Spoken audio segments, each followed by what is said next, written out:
ناظرین، دنیا میں جنگیں جاری ہیں اور کچھ ایسے ایونٹس ہو سکتے ہیں جس سے ایک سڈن جو عالمی جنگ ہے، رشیا اور نیٹو کی براہ راست جنگ ہے، وہ بھی چھڑ سکتی ہے، کیونکہ کچھ ایسی میڈ پاورز ہیں جو مسلسل یہ کام کروانے میں لگی ہوئی ہیں، اور ان میڈ پاورز کے ہاتھ میں بہت ساری طاقت ہے اور ان کے پاس مکمل امپیونٹی ہے، ان کو روکنے والا کوئی نہیں ہے، ان کی سازشوں کو بند ڈالنے والا جب وہ کوئی نہیں ہے، اور یوکرین جنگ سے لے کر مڈل ایسٹ تک یہ کام جب وہ ہو رہا ہے اور دنیا کو ایک بڑی تباہی کی طرف جب وہ دھکیلا جا رہا ہے۔ رشیا کی جو سٹیٹمنٹ آ رہی ہے، انہوں نے کہا ہے کہ یوکرین اس وقت جو بالٹک سی ہے اس طرف سے حملہ کرنے کی جب تیاری کر رہا ہے، یعنی بالٹک سی کے بارے میں ہم پہلے آپ کو سارے میپ دکھا چکے ہیں۔ ایک طرف یوکرین ہے، جو دوسری سائیڈ ہے جو ناروے ہے اور یہ سارا ایریا، یہاں پر بالٹک سی ہے، تو وہ کہنے اس طرف سے حملہ، اور اس طرف کچھ اور نیٹو کنٹریز ہیں، تو ان نیٹو کنٹریز کی براہ راست ٹیریٹری کو استعمال کرتے ہوئے، ان کی سرزمین کو استعمال کرتے ہوئے وہاں سے اٹیک جب رشیا پر لانچ کرنے کی تیاری کی جا رہی ہے۔ تو رشیا نے کہا ہے کہ اگر یہاں سے اٹیک ہمارے اوپر ہوتا ہے تو پھر ہم نہیں دیکھیں گے کہ کون نیٹو کنٹری ہے اور کون نیٹو کنٹری نہیں ہے، کسی ملک کو اس کی نیٹو ممبرشپ بچا نہیں سکے گی ہمارے حملوں سے۔ تو یہ آج رشیا کی بڑی ہی کھلی وارننگ آئی ہے۔ اب اگر یوکرین اس پروجیکٹ کو آگے پرسیڈ کرتا ہے اور ان نیٹو کنٹریز کی ٹیریٹری کو استعمال کرتے ہوئے رشیا پر اٹیک لانچ کر دیتا ہے، تو پھر رشیا ان نیٹو کنٹریز کو اٹیک کرنے جا رہا ہے۔ تو اس کے ساتھ آپ کو پتا ہے کہ پھر نیٹو اور رشیا کی براہ راست جنگ، اور نیٹو ایک بہت ہی مشکل ترین پوزیشن میں ہوگا، کیونکہ نیٹو بالکل اس پوزیشن میں نہیں ہے کہ وہ رشیا کے ساتھ براہ راست جا کر جنگ مول لے لے۔ تو وہاں پر وہ زیلنسکی جو ہے وہ اور اس کے پیچھے جو طاقتیں ہیں وہ اس کو یورپ کو اس بڑی جنگ کی طرف جو وہ پھنسا رہی ہیں۔ ساتھ رشیا نے کیا کیا ہے کہ نیوکلیر یوز کرنے کے حوالے سے ڈرل شروع کر دی ہیں، یعنی نیوکلیر کو روز روز تو یوز نہیں ہوتا کہ جس کے آپ ڈرلز کر رہے ہوتے ہیں، اور رشیا نے تو آج تک استعمال کیا ہی نہیں ہے۔ نیوکلیر استعمال کرنے کی جو ڈرلز ہیں وہ اس وقت رشیا میں آج شروع ہو چکی ہیں۔ جب پیوٹن اس وقت چائنا کے لیے فلائی کر رہے ہیں تو وہاں پر یہ ڈرل شروع ہو گئی، یعنی یہ ایک حساس اتنی صورتحال ہے جو ہم نے آپ کے سامنے رکھی، اور آپ کو بتایا کہ یوکرین کی جنگ کنیکٹڈ ہے، افریقہ میں جو کچھ ہو رہا ہے، جو کچھ مڈل ایسٹ کے اندر ہو رہا ہے، یہ سارے محاذ آپس میں کنیکٹڈ ہیں۔ اب ذرا آ جائیے مڈل ایسٹ کے اوپر۔ کل رات ہی ٹرمپ نے اناؤنس کیا کہ جناب علی فی الحال ہم حملہ جو ہے وہ روکنے جا رہے ہیں، اور آج یہ حملہ ایران پر ہونا تھا، اور جس کو ٹرمپ نے روکا کس لیے کہ MBZ جو UAE کے صدر ہیں اور امیر قطر، ان کی ریکویسٹ کے اوپر جب جناب علی یہ حملہ جب میں روک رہا ہوں، اور اس لیے روکا جا رہا ہے کہ کچھ سیریس نیگوسیشن جب ہو رہے ہیں، یعنی اس نے بتانے کی کوشش کی ہے کہ وہ کتنا رحم دل ہے، وہ کتنا امن پسند ہے، وہ آخری حد تک جانا چاہتا ہے کہ کہیں مذاکرات کے ذریعے مسئلہ حل ہو جائے، وہ اس نے ایک کائنڈ آف میسج دینے کی جب کوشش کی ہے، سو آن۔ لیکن اصل بات کیا ہے؟ دیکھیے، تین باتیں اس سے مین جب وہ سامنے آتی ہے۔ پہلی بات تو یہ کہ وہ جو رپورٹس ہم شیئر کر رہے تھے کہ اگلے 48 گھنٹوں میں حملہ ہونے کا خطرہ ہے، پوری دنیا میں یہ رپورٹس ہے وہ شیئر کی جا رہی تھی، وہ رپورٹس درست ثابت ہوئی کہ امریکہ حملہ کرنے جا رہا تھا جس کو لاسٹ منٹ میں روکا گیا، یعنی تیاری ہو چکی تھی، حملہ ہونے جا رہا تھا، آج ٹیوزڈے کو یہ حملہ ایران پر ہونا تھا، یعنی وہ ساری رپورٹس جو وہ درست تھیں۔ امریکہ فیصلہ کر چکا تھا جس کو لاسٹ منٹ میں اس نے ان تین شخصیات کے کہنے پر روکا، اکارڈنگ ٹو ٹرمپ۔ دوسری بات یہ ہے کہ یہ اس بات کا ناظرین ثبوت ہے کہ امریکہ کس طرح سے ہیزیٹیٹ کر رہا ہے ایران پر حملہ کرنے کے لیے، یعنی وہ حملہ کرنا چاہتا ہے، وہ ایران کو تباہ کرنا چاہتا ہے، لیکن وہاں پر ایک ہیزیٹیشن ہے کہ پہلے ہم نے 40 دن کی بمباری سے کچھ حاصل نہیں کیا، تو اب اگر دوبارہ ہم نے حملہ کیا اور آبجیکٹیوز پھر بھی اچیو نہ کیے تو اس کے بعد سپر پاور جب وہ کہاں پر کھڑی ہوگی۔ تو دیکھیے، امریکہ جیسی طاقت جس نے اسرائیل کے ساتھ مل کر کسی سے پوچھے بغیر ایران پر حملہ کر دیا، یہ تو وہ ساری گلف ریاستیں ہیں اور MBS ہیں جو 28 فروری سے پہلے بھی ٹرمپ کو کہہ رہے تھے کہ کسی صورت ایران پر حملہ نہیں ہونا چاہیے، یہ ہمارے مفاد میں نہیں ہے، اور یہ وہ ساری شخصیات ہیں جو کہہ رہی ہیں کہ غزہ کی جینوسائیڈ روکی جائے۔ کیا امریکہ نے یہ دونوں کام کیے ہیں؟ نہیں کیے ہیں۔ تو پھر یہاں ان کی بات کیسے مان لی گئی؟ تو جب بھی ایک ایسی پاور، اور خاص کر یہ ٹرمپ انتظامیہ جب یہ کہے کہ میں نے فلاں کے کہنے پر یہ حملہ روک دیا ہے، تو اس میں آپ یہ سمجھ لیں کہ اصل میں وہ خود فی الحال اس پوزیشن میں نہیں ہیں، اور وہ ایک فیس سیونگ کیا، وہ میں نے فلاں کے کہنے پر روک دیا، ٹھیک ہے نا. تو اس کو بالکل آپ اسی انداز میں انڈرسٹینڈ کریں، اور کوئی اس کے علاوہ بات نہیں ہے کہ ٹرمپ کو بڑا جی رحم آ گیا اور انہوں نے کہا کہ روک دو تو اس نے روک دیا، ٹھیک ہے نا. یہ ہیزیٹیشن، اگر امریکہ کو یہ لگتا ہے کہ بمباری کر کے وہ اپنے آبجیکٹیوز اچیو کر سکتا ہے تو وہ کسی کی بات بھی نہیں سنے گا، جس طرح سے آج سے پہلے اس نے نہیں سنی. کیا غزہ کی جینوسائیڈ رکوا دی امریکہ نے؟ کیا ایران پر حملہ اس نے کیا نا 28 فروری سے پہلے؟ تو یہ سارے ملک لگے ہوئے تھے، امریکہ نے کیا ان کی بات مانی؟ تیسری بات ناظرین یہ ہے کہ اچھا جی حملہ ڈیلے ہو گیا، اس کے بعد کیا جی؟ نیگوسیشنز ہو رہے ہیں. اب 4 دن کے بعد نیگوسیشن، پھر کہاں پر کھڑے ہوں گے؟ پھر بھی تو یہیں کھڑے ہوں گے نا. جب تک امریکہ کے پاس ول نہیں ہے مذاکرات کی تو بات تو وہیں کی وہیں ہے. آج سے 6 مہینے کے بعد بھی وہیں کی وہیں کھڑی ہوگی. تو یہ ڈیلے ہو گیا تو 4 دن کے بعد پھر کیا ہو جائے گا؟ تو بات یہ ہے کہ 2 باتیں ثابت ہوئیں. امریکہ اس پوزیشن میں نہیں ہے کہ وہ حملہ کرے لاجیکلی، یہ امریکہ انٹرسٹ میں نہیں ہے، لیکن امریکہ حملہ ہی کرے گا. مذاکرات کے یہاں پر چانسز جب وہ بہت لو ہیں. البتہ جو کل پیوٹن اور پریزیڈنٹ شی کی ملاقات ہوگی یہ بڑی کروشل ہے، شاید اسی کا انتظار کیا جا رہا ہو، کیونکہ اگر چائنا اور رشیا انٹروین کر دیتے ہیں اور آگے بڑھ جاتے ہیں اور کہتے ہیں کہ بھائی ہم گارنٹیز دیتے ہیں، اور چونکہ ایران بھی چائنا کی گارنٹیز مانگ رہا ہے، تو اگر ان دونوں کے درمیان کوئی بات طے ہو جاتی ہے اور وہ آگے بڑھ کر اس میں انوالو ہو جاتے ہیں، تو یہ وہ ایک فیکٹر ہے جو باقی تمام ویریبلز کو سائڈ پر اٹھا کے پھینک سکتا ہے، اور یہ وہ ڈیسائسو فیکٹر ہے جو واقعتاً جنگ بندی کا سبب بن سکتا ہے. اس کے علاوہ کوئی اور چیز نہیں ہے. رشیا اور چائنا کی مداخلت ہی اس جنگ کو ہونے سے روک سکتی ہے اور ایک یہاں پر ایگریمنٹ کروا سکتی ہے. اس کے علاوہ کوئی چیز ہے وہ نہیں روکے گی.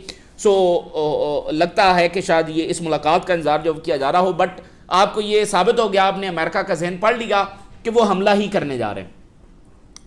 اچھا، اب اس کے ساتھ اب اگلی بات دیکھیے، اور یہ خطہ جو ہے وہ ایک بارود کے اوپر بیٹھا ہوا ہے، بارود کے ایک آتش فشاں کے اوپر بیٹھا ہوا ہے، کیونکہ جو پالیسیز یہ لے کر چل رہے ہیں اور جو اسرائیل کو یہ اکاؤنٹیبل نہیں ٹھہرا رہے ہیں، اس کے نتائج کیا ہوں گے. اسرائیلی میڈیا نے آج ایک اور رپورٹ جو وہ لیک کر دی ہے. انہوں نے کہا ہے کہ نتن یاہو نے صرف یو ای کا دورہ نہیں کیا بلکہ اور بھی خلیجی ریاستوں کا دورہ کیا ہے. ٹھیک ہے، اب آپ ذرا اندازہ کریں کہ اسرائیل ان کے ساتھ کر کیا رہا ہے. صرف یو ای نتن یاہو نہیں گیا بلکہ اور بھی عرب ممالک کے اندر نتن یاہو گیا ہے. پہلی بات تو یہ ہے کہ آپ اس بات کا ماتم کریں کہ وہ کون سے ملک ہیں جو نتن یاہو کو اپنے گھر بلا رہے ہیں، جو نتن یاہو میں اپنی پروٹیکشن دیکھتے ہیں، جو نتن یاہو میں اپنا مستقبل دیکھتے ہیں. وہ کون سے حکمران ہیں جو نتن یاہو کے ساتھ ہاتھ ملاتے ہیں اور نتن یاہو کی ڈائریکشن پر چلنا ان کو امن نظر آتا ہے. وہ کون سے حکمران ہیں؟ پہلے تو ان کی سوچ پر جب آپ ماتم کریں، اور وہ کس طرح سے اپنے ملکوں کی نیشنل سیکیورٹی کو شدید خطرے میں ڈال رہے ہیں اس شخص کے پیچھے چل کے. یعنی اس سے بڑا کوئی زوال کا مثال ہو نہیں سکتی. اور ایک شخص جو انٹرنیشنلی وانٹڈ ہے، جو ایکٹیو جینوسائیڈ فلسطینیوں کے کر رہا ہے، جو کہ عربز ہیں، انسان ہیں، اور جو اسرائیلی سیٹلرز ویسٹ بینک کے اندر روز فلسطینیوں کے ساتھ جو کرائمز کر رہے ہیں، اور جو فلسطینیوں کے ساتھ اسرائیلی جیلوں میں ہو رہا ہے، ان کے ساتھ سیکشول ابیوز کیا جا رہا ہے، ان کو بھوک سے جب وہاں پر مارا جا رہا ہے، ان کے ساتھ وہ غیر انسانی سلوک کیا جا رہا ہے کہ جس کی دنیا میں کوئی مثال نہیں ملتی ہے، اور یہ سب ہو رہا ہے. تو یہ لوگ اس نتن یاہو کو اپنے گھر بلا رہے ہیں. اس سے بڑا کوئی افسوسناک لمحہ OIC کی تاریخ میں، ماڈرن تاریخ میں ہو نہیں سکتا ہے. اچھا، یہ ایک بات ہوگی. آپ دوسری طرف یہ دیکھیے کہ ان ملکوں کو ابھی بھی عقل نہیں آ رہی کہ اسرائیل یہ خبریں کیوں لیک کر رہا ہے کہ نتن یاہو وہاں بھی گیا تھا، نتن یاہو وہاں بھی. آپ ان کی چالاکیاں دیکھیں. ان کو پتا ہے کہ نتن یاہو جہاں جہاں پر قدم رکھے گا وہ ملک جو وہ بدنام ہو جائے گا. آپ ذرا ان کی چالاکیاں دیکھیں. مطلب وہ خود بتا رہے ہیں نا کہ وی آر ایول. بھائی اگر مثال کے طور پہ برطانیہ کا پرائم منسٹر کسی ملک جاتا ہے تو اس میں کیا مسئلہ ہے اور اس کو سیکریٹ رکھنے کی کیا ضرورت ہے؟ اگر میکرون کہیں جاتا ہے تو اس کو سیکریٹ رکھنے کی کیا ضرورت ہے اور اس کے بتانے پر ہنگامہ کیوں؟ تو یہ وہ خود مان رہے ہیں کہ وی آر ایول، اور ہم جہاں بھی قدم رکھیں گے وہ ملک اور وہ حکمران بدنام ہوگا. کہ اچھا تم نتن یاہو سے ملے ہو. تو اس سب کے باوجود وہ خبریں لیک کروا رہے ہیں، تو ان ملکوں کو گندا کرنے کی کوشش کر رہے ہیں اور اپنے عوام کے سامنے ایک مشکل پوزیشن میں ڈال رہے ہیں. جنہوں نے خفیہ نتنیاہو کو بلایا، کس ڈر سے؟ اپنے عوام کے ڈر سے. کوئی ذرا ایک تصویر تو جاری کر کے دکھائے نتنیاہو کے ساتھ ہاتھ ملانے کی، ایک حکمران نتنیاہو کے ساتھ ہاتھ ملانے کی تصویر ذرا جاری کر کے دکھا دے. اپنے عوام سے ڈرتے ہیں نا، تو سیکریٹلی اس کو بلایا. تو اسرائیل ان کے ساتھ کیا کر رہا ہے؟ نتنیاہو ان کے ساتھ کیا کر رہا ہے؟ جان بوجھ کر یہ خبریں لیک کروا کے یوں ہی کہہ رہا ہے وہ آئے نہیں، اور وہ مزید خبریں لیک کروا رہا ہے. اور اب وہ کہہ رہے ہیں مزید عرب ملکوں میں بھی نتنیاہو گیا ہے. ایک اپنی عوام کے سامنے ان کو گندا کرنے کی کوشش ہے، مشکل میں ڈالنے کی کوشش ہے، کیونکہ آپ کو پتا ہے کہ اس ریجن کی ایک تاریخ ہے جس نے اسرائیل کے ساتھ نارملائزیشن کی ہے، ان کی اسیسینیشنز تک ہوئی ہیں. یہ اتنی تلخ تاریخ ہے اس ریجن کی. تو نتنیاہو کیا کروانا چاہ رہا ہے ان ملکوں سے؟ اور دوسرا، ایران کے سامنے ان کو کھڑا کرنے کی کوشش ہے اور ایران کو مزید غصہ دلوانے کی کوشش کہ یہ ملک بھی براہ راست ہمارے ساتھ ہے، یہ ملک بھی براہ راست ہمارے ساتھ ہے. اس بندے کی آپ سازشوں کا اندازہ لگائیں، اور پھر بھی اس ریجن کے ملک جو ہیں اور اس کی جو لیڈرشپ ہے وہ نتنیاہو کو اپنا پروٹیکٹر سمجھتے ہیں. تو آخر کار وہی بات ثابت ہوئی کہ یہ جو منارکیز ہیں یہی اصل میں سب سے بڑا مسئلہ ہے. تو ایران تیار ہے حملہ کرنے کے لیے، اور ایران نے تو اب اس حد تک یہ بات کر دی ہے، اور جو نئے سپریم لیڈر آئے ہیں انہوں نے اپنی یہ بات علل اعلان کر دی ہے سب عرب ورلڈ کو بھی، امریکہ کو بھی، رشیا کو بھی، چائنا کو بھی، یورپ کو بھی. اگر ایران پر دوبارہ حملہ ہوا تو اب ایران نیوکلیر ویپن بنائے گا. 47 سال اگر ایران نے نیوکلیر ویپن نہیں بنایا تو اس کی اکلوتی وجہ ایک یہ ہے کہ ایران خود نہیں چاہتا، جس کا نتنیاہو یہ کریڈٹ لیتا ہے کہ نہیں، ہمارے حملوں سے، ہمارے کوورٹ آپریشن سے، ہماری اسیسینیشن سے ہم نے ایران کو روکے رکھا. جو ایک اکلوتی وجہ ہے کہ ایران نے آج تک نیوکلیر ویپن نہیں بنایا، کیونکہ ایران خود نہیں چاہتا. اب جو نئے سپریم لیڈر ہیں جن کے بارے میں پہلے دن سے یہ ایک ڈسکشن تھی کہ وہ کیا فیصلہ کریں گے، تو ان کا فیصلہ آ گیا ہے. ایران کی پالیسی میں تبدیلی آ چکی ہے. انہوں نے یہ اعلان کر دیا ہے کہ اگر دوبارہ ہمارے پر اٹیک ہوا تو ہم نیوکلیر ویپنز بنائیں گے. اور نہ ہی اب عرب ورلڈ کے پاس کوئی جواز ہے کہ وہ ایران کو روک سکے، نہ ہی ایران کے اتحادیوں رشیا اور چائنا کے پاس کوئی جواز ہے کہ وہ ایران کو کہیں گے بھئی آپ نیوکلیر ویپن نہ بنائیں. کوئی اب ایران کو نیوکلیر ویپن بنانے سے نہیں روک سکتا. تو یہ ایک ایسا مس ایڈونچر ہے جو ٹرمپ انتظامیہ کرنے جا رہی ہے. اور باقی جو ان کی میزائل فورس ہے، وہ نیٹو انٹیلیجنس، امریکی انٹیلیجنس، ریجنل انٹیلیجنس، یہ سارے اس بات کی تصدیق کر چکے ہیں کہ ایران کے پاس ہزاروں میزائلز موجود ہیں، ان کے پاس دسیوں ہزار ڈرونز موجود ہیں. ایران کی جو میزائل پروڈکشن ہے اور ڈرون پروڈکشن ہے وہ اسی طرح سے جاری ہے انڈر گراؤنڈ، اس میں کوئی خلل نہیں آیا ہے. تو ایران یعنی کہ ایک بھرپور مزید جنگ لڑنے کے لیے تیار ہے. اور آپ دیکھیں کہ ان کو کوئی جلدی نہیں ہے، کوئی جلدی نہیں ہے ان کو، نہ ہی مذاکرات میں اور نہ ہی جنگ میں.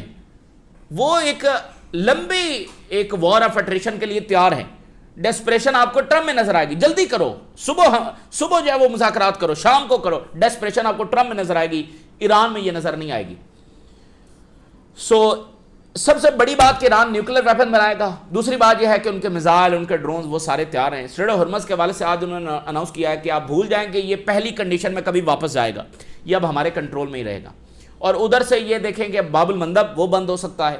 پھر ایران کی انرجی سائٹس پر حملہ ہوگا، جس کے جواب میں ایران انرجی سائٹس پر حملہ کرے گا، جس کے اندر ورلڈ اکانومی بھسم ہو جائے گی. تو دنیا کو اس امر کی ضرورت ہے کہ وہ آگے بڑھے. اور جو میڈ پاورز وہاں یوکرین جنگ میں اس کو ایک نیٹو رشیا کی جنگ، براہ راست رشیا یورپ کی جنگ بنانے میں تلی ہوئی ہیں، ان کو بھی روکا جائے. اور جو ادھر مڈل ایسٹ میں یہ طاقتیں بیسیکلی ایک ہی ہیں، ان کے پیچھے بس وہی مٹھی بھر افراد ہی ہے. ان سارے جنگوں کے جو آرکیٹیکچر ہیں وہ ایک ہی ہے، وہ ایک ہی طاقت ہے. حزب اللہ نے بڑے ہیویسٹ جو آرٹلری اٹیکس ہیں وہ اسرائیل کے اوپر کیے ہیں. Heaviest, one of the heaviest attacks انہوں نے کیے ہیں.